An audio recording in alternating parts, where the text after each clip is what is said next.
Let's play ball. AI is simultaneously taking over the world and disappointing in its ability to take over the world, depending on what publication or podcast you are looking at. No doubt we are in the first innings. Today, Derek Higginbotham, CEO of First Electronic Bank, Matt Bochenek, CEO of Avant, and John Sun, CEO of Spring Labs, and I talk about why everyone needs to be getting up to bat with AI, no matter the size of institution you work for. Hey, next week, Spring Labs is hosting the AI Native Banking and Fintech Conference, and they have a powerhouse lineup. Register at conferences.springlabs.com and use codes SpringLabsX Breaking Banks for a discount. You can find both the link and the code in the show notes. Gentlemen, thanks for joining today. I don't know which is the hotter topic, the amount of regulatory consent orders and proposals dropping or AI. Like it feels like they're fighting for who's going to be center stage. But so let's stick with AI for right now, and maybe we can get in on some of the guidance that's come out around this. What I want to start with is Andreessen Horowitz recently released this great graphic just showing the pace of AI and its adoption and impact far exceeds, like if you look at, it really looks kind of like waves starting with the PC versus the internet and APIs and data. AI just has this super steep curve. And I don't know if this is controversial to say or you'd agree with me. It also feels like we're going through the hype cycle faster than we ever have before. Like AI is going to change everything. AI isn't changing anything. AI is going to replace all the jobs. AI is a co-pilot, right? Do you have a similar sense? You're the practitioners and the ones on the front line. Are your organizations feeling that whiplash? Derek, why don't we start with you? I think we hear the whiplash more than we engage in it so much internally. I think in the banks right now, I think we're all feeling pretty cautious about doing dramatically new things. So everybody personally got really excited when we started seeing the AI tools coming out not too long ago. But I don't think there was ever really a thought that we can just go, let's just blow everything up and just put it all on AI. But in friends that run other companies and in kind of the periphery of what we do, definitely see big peaks and valleys in their energy around diving into the AI. Yeah, I would say, Jason, our baseline internally, and I think this is would apply to most, is that the technology is here to stay, right? But obviously, the technology is evolving so rapidly. I think it's very, very difficult for anyone to predict with a high degree of precision kind of where that is going to go over the next, 12, 24, 36 months. And I'll say, kind of given our experience, we peeled our, or I peeled our CIO and co-founder kind of off of the day-to-day about 18 months ago to start to build out our internal roadmap. And I think kind of where we landed really after a lot of iteration, a lot of whiteboarding is really not to the point that you were making, kind of using the hype cycle as an example. It's really, you could cast such a wide net with this technology.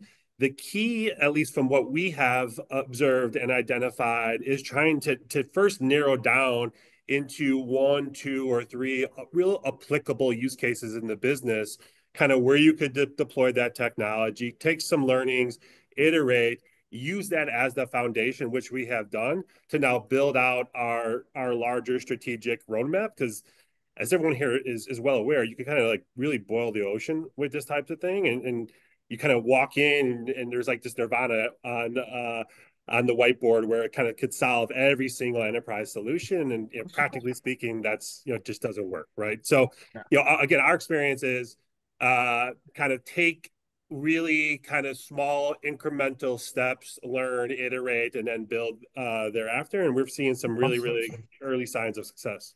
And you really see that a lot with new tech trends. It does seem like there is kind of a grace period at the beginning of every single new tech trend where companies are just willing to invest unlimited resources without nary a thought for ROI or returns or anything like that. And we're very much in that phase of our of AI right now. So I mean, I think a good kind of reminder for everyone out there is like this has happened probably like across the last 4 or 5 tech cycles, and a lot of people invested a lot of money and didn't really get the yield they were looking for. I think it's important to develop the organizational muscle because I totally agree, Matt. Like the technology is here to stay in some form or other, whether it's kind of the LLMs that we see today or some iteration of that in the future. I think it's important to start growing that organizational muscle immediately. But I think it's also important to just look at the activities that you're choosing to take on and figure out what the ROI behind those things are. And it's one of these areas where it could be massively impactful to some activities and not at all impactful to others. And what I'm seeing kind of out in market is a lack of kind of discrimination kind of between the two possibilities. Yeah. And I would maybe add one more thing. Jason, you said this on the kind of on the onset. Um, Bifurcating between kind of cost reduction and value creation, I think is really critical, and particularly in this environment when, as we all know, capital is not free any longer. The easiest trap is to say, hey, we have this big line item, right? We're going to take out that line item completely or by 75%. And candidly, like generally speaking, that's typically the lowest hanging fruit, right? And a lot of our time and attention has been on identifying real insights that could be used kind of broadly across the organization to create value. There certainly is an efficiency gain from an expense or spend perspective, but I think that bifurcation is actually really, really critical. Derek, banks are notorious at loving cost reduction, right? Efficiency ratio is part of our official religion within community banks in particular, and we love that certainty when we say how much cost can we take out. How are you guys in Fib thinking about the possibilities in as you're building out a strategy? You know what Matt was just saying really resonated. Like the first thing that we tackled was absolutely not a cost reduction thing. It was insight creation. I think right now, like the call to action for the banks doing a lot of this fintech work and these partnerships is much more. We need to find as many interesting insights as we can as fast as possible. Much more than cost reduction. So the thing that we've done for starters is adding expense or adding an agent that happens to be an AI agent to go out there looking for more insights. I think John was right too. Like we felt like we had to do something. Like this technology is clearly super powerful. There's an enormous amount it can do. We need to understand it so that we can start thinking of more use cases. But we weren't going to try it in a way that was really going to supplant any work to start with. It was more, let's bring in this like more resources to go sit next to our traditional resources to find more insights. Matt, given the pace of change, you had mentioned your 6 and 12-month plans. Yep. How are you baking in just the speed of change?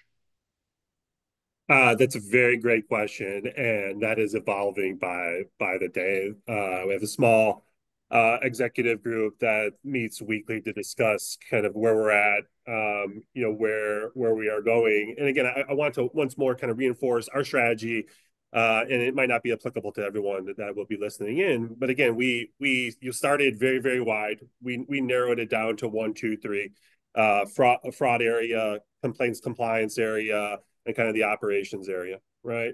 And we're building in such a way, again, going back to the point, and I'll answer your question here, Jason, the speed of change and the pace in which this technology is evolving, once more, I think is very difficult to predict 12, 18, 24 months out, right? So we are building out a flexible enough foundation, right, where we could go, build and iterate over here, right, internally, where we could potentially buy off the shelf and really ensure that the underlying data is structured in such a way where it's exceptionally fungible, right? We believe that the data is the most important thing. We've been making a ton of investments there. And if you have a very sound sort of infrastructure kind of all-encompassing around data, we think we could keep up with that, speed and or pace of change over time. That's a great point because I think that's really what AI adoption, transformation, and exploration does for you today, right? Like it gets your team aware of this now completely different architecture that needs to at some point in the future fit into what you guys are doing. I think it opens a lot of doors just in terms of even at a very basic level, even just doing a couple AI projects, exposes your team to this architecture and makes sure that as they're architecting the platform for the next, 2, 3, 5, 10 years, they're not locking themselves into a pattern that doesn't allow for kind of the future incorporation of AI. Yeah. And the AI development internally, and John and Derek, you know this, it was fascinating because we've been doing this for almost 11 years, right? Almost 12 years, actually.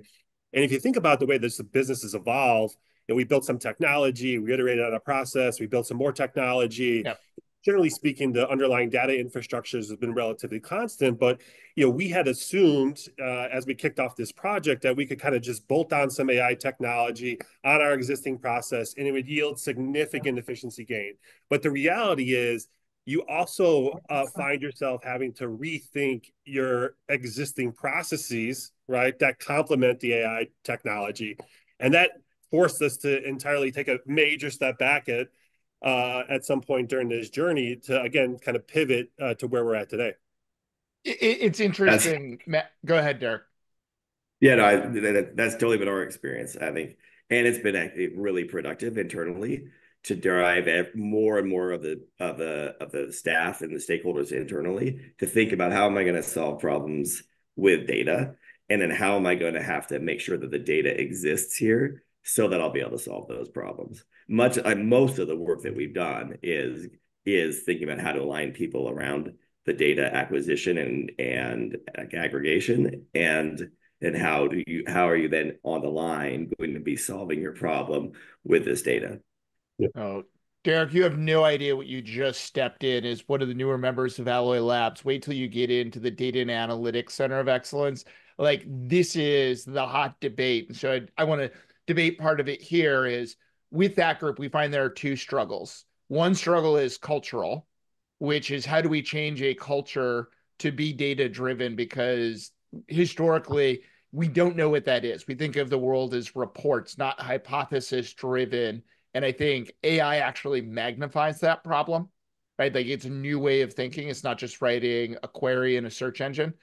And then the second piece of this debate I want to talk about is always around how do we even get the data? Like, the data are hard and they're messy and siloed, particularly in financial services. Why don't we start first with how is we need to change our cultures to not just be data driven, but the impact of how we need to change our culture in light of AI being a co-pilot, non-branded co-pilot there. Sorry, Microsoft.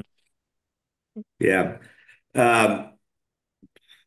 Well, this is something we've been working on for 3 years. I think it was clear in the way that our business model works that many problems need to be solved by tapping into data and letting the data tell you where something needs attention, as opposed to kind of just a human kind of moving through a process and procedure, getting to kind of a point of action. Um, I'm actually really grateful for this project of implementing this AI tool to have people sitting around and actually thinking, okay, like this is how I move through my day normally, and now I have this new tool. Like, how am I going to shift? I think we just have to. For us, a lot of it is asking people questions in a way that will drive them to have to go query data as opposed to just like tick through their procedure. Instead of asking, okay, did you finish the procedure? It's kind of asking, okay, like what are the 5 insights that you got out of the data? So I think just putting people on the problem, putting people kind of on the task of, okay, go figure out from this data what the insight is that we need for your job to have been accomplished well. That's super interesting, Derek. We have a different problem statement, actually, Jason, as you might imagine, right? So, sort of being pioneers in the category, we've been data first since day Yeah. one.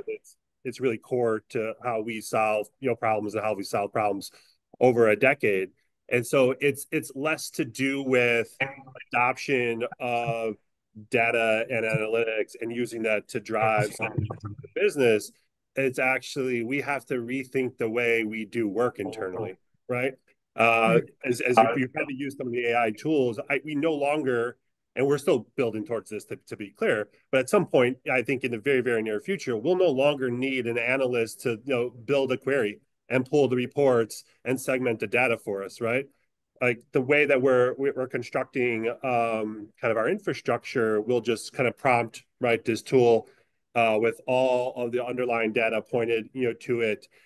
It's then becomes a way of how you contextualize as a user of that tool to drive towards the right set of questions, right? Versus the sort of binary logic within the SQL code itself, right? And it's pretty amazing what these tools can do. And again, it's gonna completely reimagine the way that we work internally, and frankly, probably ultimately the skill in which we bring into the business over time.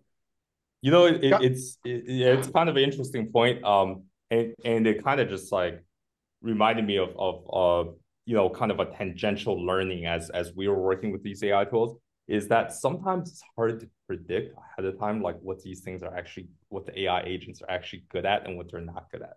There's been several things where we were like, oh, this is a slam dunk. Just drop some AI in here and you get like 80% productivity gains. We bang our head against the wall for like 4 months and just don't get anywhere with it. And then there's other use cases like Matt, you were describing, like, hey, can like, you know, can LLMs and these AI agents write queries? They're surprisingly good at it to a point where I looked at it, I thought it was like, there's no way. Like these things are not going to be able to figure out like how to construct queries in kind of a detailed way and pull like cohort analysis and like segment data and all of that. It was actually surprisingly good at it. And we're actually, for Matt and Derek, I know you guys are early supporters and kind of adopters of Spring Labs tech, so appreciate that. But also, just coming down the pipe, we're actually rolling out a feature that lets your analysts do exactly that within the platform instead of having to go hunt down specific types of complaints and specific types of queries. You can just ask an AI Copilot essentially at the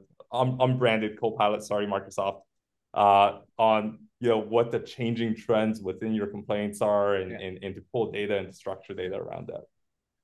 Now, complaints are a good segue into, we're seeing a lot of AI applications within regulatory compliance, right? Complaints being, one aspect of that.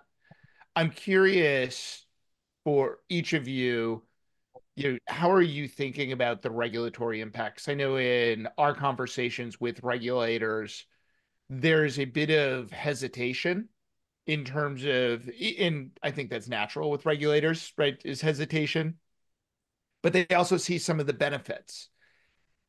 Internal, Derek, why don't we start with you? And then Matt, like internal, how are your risk people thinking about regulatory compliance and risk management of such a new technology? And then John, let's switch to you about, with your clients, what are the number one questions they're asking and the misconceptions? Yeah, I think two directions to answer that. I think that clearly there are things around data security and discrimination that we all have to be careful about when we're using these tools. I think that's probably less interesting and novel question right now. But I think really what we're using this tool for is to look for. We're using a complaints tool. We're using it to look for any potential regulatory failures. I don't think that the regulators will accept that tool replacing standard, like typical consumer protection risk management structures for quite a long time until we've proven to them that this works a lot better. And not only have we proven to them that they have tools, whether we help them develop it or they do it themselves, that let them audit us constantly to make sure that the AI version is working better than the traditional version. I don't think the way we're approaching this is we're not going to turn these agents loose to replace existing risk management structures until the whole ecosystem has evolved enough that the regulators can run their exams knowing that they're getting better, more reliable, predictable, consistent results than if we did it in a traditional way. So for now, we're thinking, okay, we're deploying these tools as kind of sitting next to the traditional agents, to the human agents, to find more risk, but not trusting them to be the replacement for now. Yeah. Yeah, interesting. We're thinking about it actually very similarly.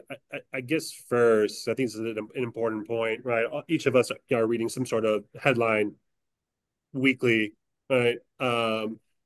That speaks to something to the effect of I replaced my entire call center, or I replaced my entire kind of SaaS tech stack. And in my view, I think that's just attention grabbing more than anything else. Yeah. Right. The fact of the matter is, we operate in a very, very highly regulated environment, and so we have to be exceptionally thoughtful, to your point, around how we deploy new technology, whether it's AI or anything else within the business. We at Avant work very, very closely with our bank sponsor as we've been deploying of this technology internally. And very similar to Derek, our approach has been the tool right now is a supplement to the agents kind of working various queues, whether it's in complaints and fraud, right? And it enables that agent to go deeper and wider with the actual respective complaint and drive insights that we've actually started to filter into the business, versus pure replacement. And again, I think how this evolves over the next 6, 12, 18 months from a regulatory perspective certainly will dictate how we think about that longer term. I mean, I think heavily regulated industry like the one we're in, that's a very sensible approach to take. I think this has to be kind of a capability augmenter instead of creating different capabilities, in the sense that, like, if this is strictly better, like you're still doing everything you're doing today and you're layering AI on top, and now your agents are able to find more insights, get more efficient by targeting their day and targeting their activities better. And net is kind of better for your customers, better from a regulatory risk perspective. I think that's going to be great. But if you're kind of saying like, hey, I'm replacing some existing capabilities, and this is just differently capable, like it's better at some things, it's worse at some things, I think that's going to be probably from day one a tougher pill for a lot of the regulators and even internal compliance to swallow. So I think, like Derek said, the goal is really, let's kind of use this to create additional capabilities for humans. Let's kind of deploy this in a human first model, if you will, to support and augment humans rather than replace them from day one. I want to push back slightly on that, John, because one of the things, it was a subtle comment made earlier by both Matt and Derek, but the ability to use this as a chance to rethink processes, even without the improvements of AI, we too often don't go back and rethink processes because they've made it through an exam previously. Let's not go through the headache of retesting and then convincing examiners of it. But we end up with, we talk about tech debt all the time.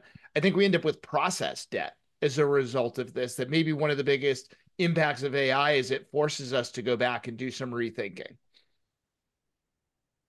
I'll take that because that's a great question. It's something that we talk about rather regularly. The way so I think what you want to prevent when you're investing in any new technology, to your point, Jason, where you sort of get to an MVP state. That MVP state creates some marginal benefit to the business, but the actual value creation over time is lost for whatever reason. You move on to a secondary, tertiary MVP, or what have you. The sort of objective of us in this sort of reimagination in terms of the way we work internally is really simple. Does that MVP solution, right, to John's point, that sort of complementing the current way that we work, ladder into this ideal state, right? And does it take us from kind of V1 to V2 to V3? What does that need to look like? What is the investment? What's the implied return? And I think that, ideally, now there's going to be some cases where certainly this isn't true, but hopefully that mitigates that issue where there's just a significant sunk cost or debt that we're building into the business, and you got the right people at the right time, kind of zooming out, right, and rethinking the way that we work, and that's the way we're approaching it. Yeah, I wouldn't disagree with anything anybody here said. I think that John said earlier that sometimes we're getting surprised by what the tools are good at or what they're not good at. I think it's dynamic enough that it's going to be pulling our attention, forcing us to engage with it for quite a while and think about how our people are going to work around it as we just play as we play with it. Like we're definitely seeing certain kinds of insights popping up that we wouldn't really have expected, and we're seeing situations where we thought there would be like all the insight creation would have been done, and it wasn't done. So we could talk about this particular topic for hours, and John and I have had this debate and or discussion because I think, Jason, it's just not sort of thinking or rethinking the way that we will operate as a business, the way that our employees work internally. You sort of have to zoom out, and ultimately, how will the consumer behavior shift over time, right? Will we be able to acquire consumers through the same channels? Yes or no? How will they behave with our tools, right? The sort of concept of kind of going into a Google search, right, is quickly kind of going away, and how will that sort of evolve over time? And so, again, I think it's very very difficult for any of us. We're sort of making a bet in a couple different areas that this is the investment that we need to make. But I think this is something that we as leaders in the category need to continually just push ourselves around kind of where is this headed next, and how can we put the business and our products, our solutions in the right sort of place or state, to win and to ultimately, have the consumer win at the end of the day as well. Yeah. I mean, one of the yeah, that's that. I challenges, think Matt. Go ahead, Derek. yeah, I think like what Matt said about how we'll be learning from how the consumer behavior changes. We're also going to be learning from the regulators, right? I think the regulators are watching this happen, and we all have been in this phase of the last year and a half or 2 years where there's just been an enormous amount of regulatory pressure to just to improve how risk management and consumer protection happens in these programs. I don't think that pressure is coming off anytime soon. So I think we're gonna be sprinting for a very long time to kind of every quarter have to figure out new ways to find better insights to drive kind of more compliance, better consumer outcomes, and kind of more predictability, more safety and soundness in the system. So I think we're going to be chasing that for quite a while. I don't see that backing off. I mean, Matt, you as a category leader can, push and say, hey, we need to invest and keep up. John, I'm curious, the FIs who don't consider them the leaders, right, or the service providers to the FIs, are you feeling a lot of we just want to wait and see until some of this, like both the technology settles down and the regulatory compliance settles down? And to Derek's point, it's like, hey, if I don't do it, I don't have to prove consumer protection and these other things, right? Like it's a little, see no evil, hear no evil aspect to this. What are you getting a sense from in the marketplace? I think that would have been my intuition as well. It's like maybe the larger category leaders are leaning forward and the smaller guys sit back a little bit. That has surprisingly, again, not been my direct experience. It seems like there is a lot of curiosity and a lot of willingness to invest kind of across the board. Some of our clients are very small institutions that you wouldn't think of as, folks that would be on the cutting edge of AI and leaning into AI. And yet, they're some of the most enthusiastic about figuring out what the capabilities of the new technology are, how to incorporate into their systems. Now, obviously, it's not right for every single organization. A lot of, I think the latest stat I've seen, I can't source this right now, is something like 90% of the AI POCs that's happening right now won't go into production in the future, just because there's a lot of exploration. But I think at the same time, there are a lot of tools that these guys can start adopting today that both kind of checks the box for getting, exposure to AI to the organization to start building that organizational muscle, as well as provides, immediate or very near-term ROI on their investment. And, I always kind of recommend if you're not, or even if you are, if you're not a heavy data science shop and tech shop, partner with someone, work with a service provider, or work with a product company like Spring Labs. Shameless plug there.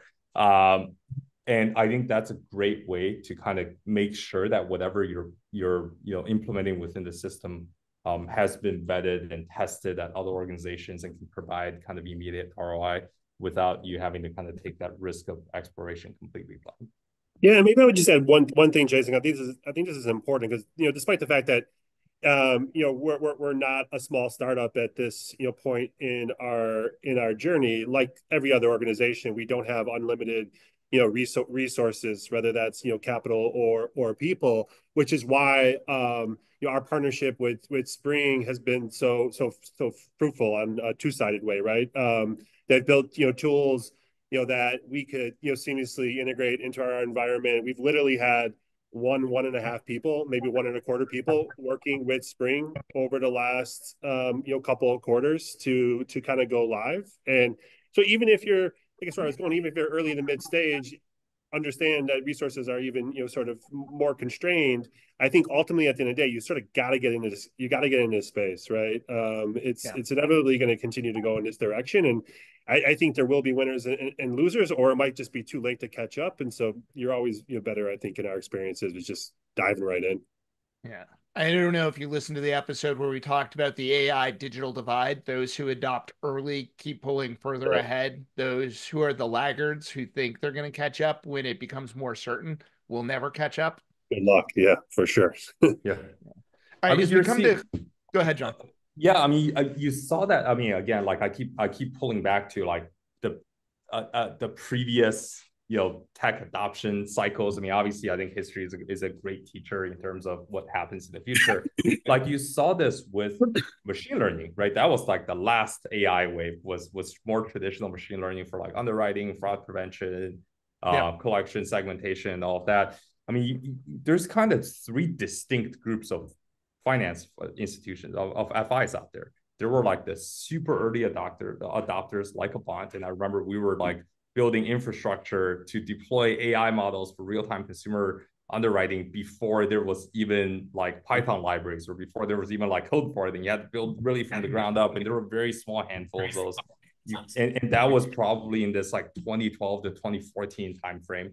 And then you kind of had your mid to late adopters that were like rolling these things out after there was infrastructure, probably in this like 2018 to like 2020 to 2022 timeframe. And then you kind of have the folks who are still on logistic regression models, and maybe they get onto this at some point in the future. Maybe kind of the process is so embedded it's difficult for them to ever do that. And I think you're going to see similar things with AI, and a lot of the early adopters reaped a lot of the benefit, and a lot of the mid adopters got some of the benefit. And then again, you have some organizations still on legacy technology. Well, I think we're at an interesting inflection point within community banking in particular, that this may, if you are one of those laggards, it probably could be part of the death knell. And if you're in that mid group, it maybe allows you to sustain an unsustainable model a little bit longer. In that early adopter set, it might allow you to actually cross the chasm and reinvent, the business of banking in particular. Absolutely. Yeah, great. All right. One last thought from each of you. What do you think the industry writ large, whether that is the AI industry of sorts, right? The techno folks who think about it, or financial institutions, what don't they understand about artificial intelligence? And Matt, why don't we start with you? Well, I think we could take that question in a number of different ways, and I sort of hate to kind of go back to what I've been kind of harping on throughout our discussion, but again, in my experience here, what you don't know is what you don't know, right? At the end of the day, and being very, very intentional around where you deploy that technology internally with the right level of guardrails, with the right partner or not if you decide to build it internally, and really stair step your way into that deployment. It does take some time and attention to get the underlying technology sort of dialed in, right? And I think it's kind of never evolving or learning process, but this sort of this misconception that you could kind of flip a switch and yield benefit overnight across the business is simply just wrong in practice. Derek, how about you? Well, Matt just took mine. So maybe I'll just say it a little differently. Um, it was from the get-go was amazing, kind of what the tools were spitting out, but we'd spent months and months kind of training the models, refining what kind of outputs were useful and which ones weren't. Um, yeah, so I think that there's like there's some magic to this that these new tools are just kind of amazingly powerful and surprise us kind of every day that you play around with them. Um, but also like to really get the most out of them. There's a lot of engagement and like a lot of very deliberate interaction between kind of all, like the tools and the people kind of back and forth to get them dialed in. John, bring us home. Yeah, I mean, I think going off of what Matt and Derek said, but also just introducing kind of a new thought here. Financial services, as you guys all know, is kind of a different space. For some reason, everyone kind of from outside the industry, from the tech industry, always looks at financial services and they're like, oh, there's so many things we could be doing better if we were doing financial services, right? And I think the AI kind of trend is no different. And we were all there at one point, right? I think before getting into financial services, we'd all kind of looked at the industry and said, there's so many things we can use technology to improve. And then once you get into the industry, you realize there's kind of a lot of challenges because of the structure and the regulatory complexity and the various moving pieces. That's not just like deploying an e-commerce site and selling widgets to consumers. So, I mean, a lot of startups are going to run into that and immediately fail. And some from, like all of us in the room here are going to embrace the madness and kind of like be a part of this kind of ecosystem. And I think it's going to be no different from AI. Yeah. I mean, we're seeing a lot of these, what we call, what the industry, rather I should say, calls like ChatGPT wrappers, like GPT wrappers as applications. And some of those things work pretty well outside of financial services. But in financial services, a solution that's 60-70% viable and accurate might as well be 0% accurate because it's not going to get any adoption. So I think the hurdle to building a successful AI product for financial services is that much higher. So I think that's kind of one thing to kind of keep in mind as we're growing in this space. Fantastic. Yeah, I gotta say, I think I gotta say one warning that's also accidentally a plug for John. That what John said was absolutely proved right for us. I don't think that it would be a very good idea to try to really develop one of these tools with people, with partners, with like tech partners that aren't really well versed in financial services. I think that there were so many things as we were deploying it of need to understand like which things matters, what things you're allowed to do, kind of what processes have to happen inside of banks that are just really unique to the financial services and to the regulated financial services. So I think I hope that people will be careful not to just start throwing these tools on there that are built by people that aren't really well acquainted with the nuances of working in the regulated financial system. Fantastic. Well, thank you all for joining today. Derek, thanks for taking the time on short notice. Matt, you as well. And John, always a pleasure to have you on the show.